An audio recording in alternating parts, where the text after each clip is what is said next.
ரம்யா, இந்த இடத்துக்கு வந்து ரொம்ப நாள் ஆச்சுல. ஸ்கூல் படிக்கும்போது வந்தது. ஆமாம் கண்மணி, நாம ஸ்கூல் படிக்கும்போது எவ்வளோ ஜாலியாக இருந்தோம்ல. அதெல்லாம் மறக்க முடியாத நினைவுகள். அப்புறம் ரம்யா, வாழ்க்கையெல்லாம் எப்படி போகுது? எங்க கண்மணி, ரொம்ப போர் அடிக்குது. ஏதோ நீ வந்துட்டு போறியா, ஏதோ உங்களோட கொஞ்சம் ஜாலியாக பேசுகிறேன்னா அவ்வளோதான். ஆனால் ரொம்ப போர் அடிக்குதுதான். நீ ஏதோ கம்பெனிக்கு ட்ரை பண்ணல, வேலைக்கு என்னாச்சு?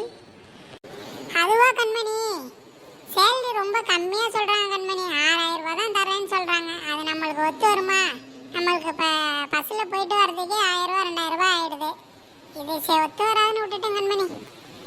அதுவும் சரிதான், வேறு இடத்துல ட்ரை பண்ணு. நல்ல இடமா இருந்தால் வேலைக்கு போ. ஆமாம், ஏதோ கல்யாணம் பண்ணுறாங்க, மாப்பிள்ளை பார்க்குறாங்கன்னு அம்மா சொல்லிக்கிட்டாங்க, உண்மையா? அதை ஏன் கண்மணி கேட்குறேன்?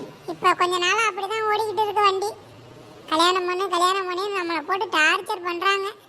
இப்போவே கல்யாணம் பண்ணி என்ன தான் பண்ணுறது சொல்லு? பெரியவங்க அவங்க நல்லதுக்காக சொல்லுவாங்கடி. கல்யாணம் பண்ணுறதுனா பண்ணிக்க வேண்டியதானே?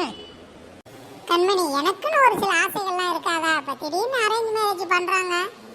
யார் என்னன்னே தெரியாது, ஒரு அண்டர்ஸ்டாண்டிங் இருக்காது. ரொம்ப கஷ்டம்ல கண்மணி.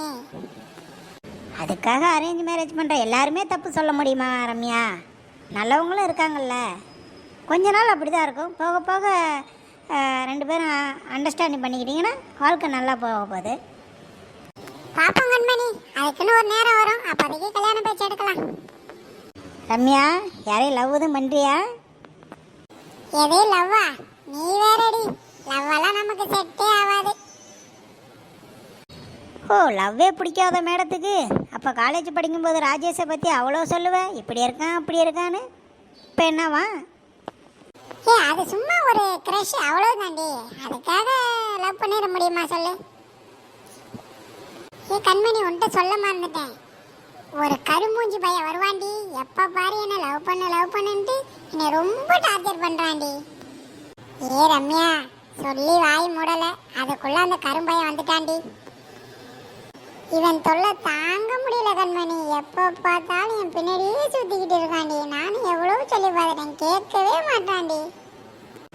என்ன ரம்யா, உன் ஆள் ஏதோ பால் விளம்பரத்தில் வர ஆடில் வர மாடு மாதிரி ஏன்னு இழிச்சுக்கிட்டே இருக்கானே? நீ வேற கண்மணி, கடுப்பேத்தாத.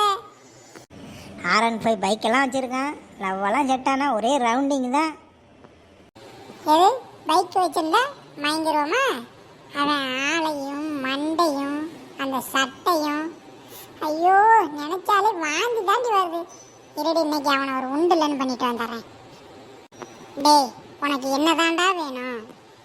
என்னங்க, 2 மாதமாக உங்கள் பின்னாடியே சுற்றினேன், லவ் பண்ணுறேன்னு ஒரு பதில் கூட சொல்ல மாட்டேறீங்களே.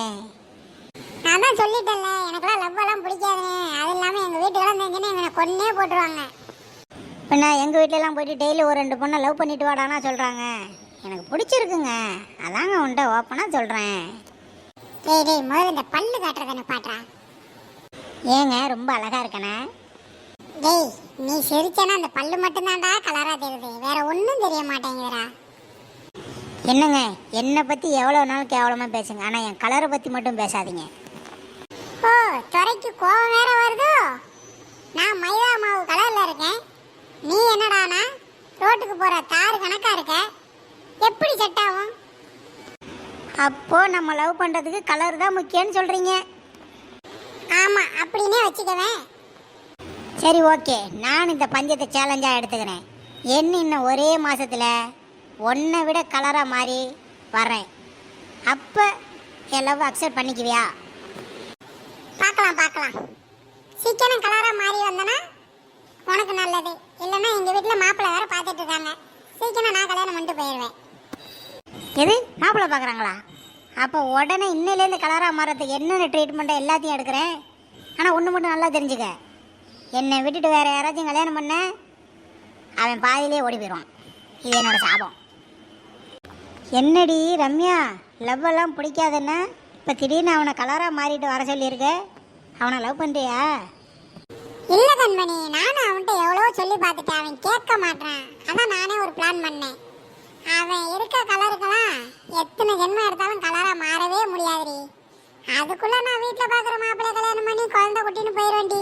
அவன் அதுக்கப்புறம் வந்து என்ன பண்றது? சூப்பர் பிளான்ரி ரம்யா. சரி வா, அம்மா வந்து ரொம்ப நேரம் ஆச்சு, வீட்டுக்கு போ, அம்மா வேற தேடுவாங்க. அரியர் வச்சது தெரியாம மெயின்டைன் பண்ணிக்கிட்டு இருந்தேன். இந்த கண்மணி வேற எல்லாத்தையும் சொல்லி விட்டுட்டாலே. நம்ம பாட்டிக்கு வேற தெரிஞ்சு போச்சு. அது சும்மாவே நம்மளை ஏதாச்சும் ஒரு குறை சொல்லிக்கிட்டே இருக்கும். இப்போ 2 பாடத்தில் ஃபெயிலுன்னு வேற தெரிஞ்சு போச்சு. சும்மாவே ஒப்பாரி வச்சுக்கிட்டே இருக்குமே, பார்க்குறப்பெல்லாம் இதையே சொல்லி சொல்லி காட்டுமே. எப்படியாவது அடுத்த செமஸ்டரில் இந்த 2 அரியரையும் கிளியர் பண்ணி நான் யாருன்னு காட்டுறேன். சரி, கொஞ்ச நேரம் இன்ஸ்டாகிராம் பார்த்துட்டு அதுக்கப்புறம் படிப்போம். அம்மாவுக்கு தெரியாமல் செல்லை ஆட்டே போகிறது எவ்வளோ சிரமமாக இருக்குது. அது வர்றதுக்குள்ளே கொஞ்ச நேரம் செல்லை யூஸ் பண்ணிவிட்டு தெரியாமல் கொண்டு போய் சார்ஜ் போட்டு வச்சிடணும். எவ்வளோ ரீல்ஸு! நம்மளும் ஒரு ரீல்ஸ் போட்டு பெரிய ஆள் ஆகலான்னு பார்த்தா நம்ம வீடியோக்கெல்லாம் ஒருத்தனை லைக் போட மாட்டாங்களே. என்னத்த பண்ண? சரி, நமக்கு கொடுத்து வச்சது இந்த ரீல்ஸ் பார்க்குறது தான். பார்த்துக்கிட்டே இருப்போம். ஏ பிரியா, உன்னை படிக்கத்தானடி சொன்னேன், எதுக்குடி நீ செல்ல எடுக்கிற? அம்மா, நீ எப்பமா வந்த? என்கிட்ட என்னடி சொன்ன? நான் ஒழுங்கா படிச்ச அந்த 2 பேப்பர் கிளியர் பண்றேன்னு தானே சொன்னேன். அங்க செல்லு சார்ஜ் போட்டிருந்தேன், எனக்கு தெரியாம எடுத்துட்டு வந்து நோண்டிக்கிட்டு இருக்கியா? அம்மா, அது ஒன்றும் இல்லைம்மா. அந்த பாடத்தில் டவுட்டுக்காக தான் என் ஃப்ரெண்டுக்கு ஃபோன் பண்ணலான்ட்டு இருந்தேம்மா. அதனால தான் எடுத்துக்கிட்டு வந்தேன். இந்த பிராடு வேலையெல்லாம் இங்கே விட்டுக்கிட்டு இருக்காத. இந்த கதையெல்லாம் வேற யார்ட்டையும் சொல்லு, நான் நம்ப மாட்டேன். ஒழுங்கா படிச்சு அந்த 2 பேப்பரை கிளியர் பண்ற வழியை பாரு. இல்ல நானே உன் காலேஜுக்கு வந்து உன் பிரின்சிபலை பார்க்க வேண்டியிருக்கும். சரி, என் காலேஜுக்கு வந்து பிரின்சிபலை பார்க்க போறியா? ஏற்கனவே அந்த சொட்டத்தில் என் மேலே ரொம்ப காண்டில் இருக்காரு. நீ வேற வந்து கொளுத்தி போட்டோன்னா என்னை உண்டுலன்னு பண்ணிடுவாங்களே. அம்மா அம்மா, நீ ஒன்றும் கவலைப்படாதம்மா. நான் கண்டிப்பாக இந்த எக்ஸாமில் கிளியர் பண்ணிடுவேம்மா. ஒழுங்கா உட்காந்து புக் எடுத்து படி, செல்ல கொடு. எங்க செல்ல ஒளி வச்சிருந்தாலும் கரெக்டாக எடுத்துட்டு வந்துடுறாள். கொஞ்ச நேரம் செல்லு பார்க்கலான்னு பார்த்தா அதுவும் இல்லாமல் போச்சே. எல்லாத்துக்கும் காரணம் இந்த கண்மணி. ஏ கண்மணி, உனக்கு இருக்குடி ஒரு நாள். நான் புத்தகத்தை எடுத்து படிக்கும்போதெல்லாம் யாரும் வந்து என்னைய பார்க்க மாட்டாங்க. கொஞ்ச நேரம் அந்த செல்லை எடுத்து பார்த்த உடனே வந்துடுறது. எப்போ பாரு செல்லிலேயே குடும்பம் பண்ணுறதுன்னு என்னை திட்டிக்கிட்டே இருக்குது. எப்படியாவது வர செமஸ்டரில் இந்த 2 பேப்பரையும் கிளியர் பண்ணாதான் இந்த வீட்டில் நம்ம நல்லா இருக்க முடியும். இல்லை, பார்க்கும்போதெல்லாம் நம்மளை அசிங்கப்படுத்திக்கிட்டே இருப்பாங்க. என்ன பிரியா, ஆளே ரொம்ப சோகமா இருக்க, என்னாச்சு?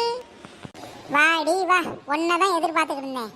பிரச்சனையெல்லாம் பண்ணி விட்டுட்டு நல்லா ஊர் சுற்றிட்டு இப்போ வந்து என்ன பிரச்சனைன்னு கேட்குறியா? எல்லா பிரச்சனைக்கும் நீ தாண்டி காரணம். எது, நான் காரணமா? ஆமாண்டி, எல்லா பிரச்சனையும் நீ தான் காரணம். உன்னை என்ன பண்ணுறேன் பாரு.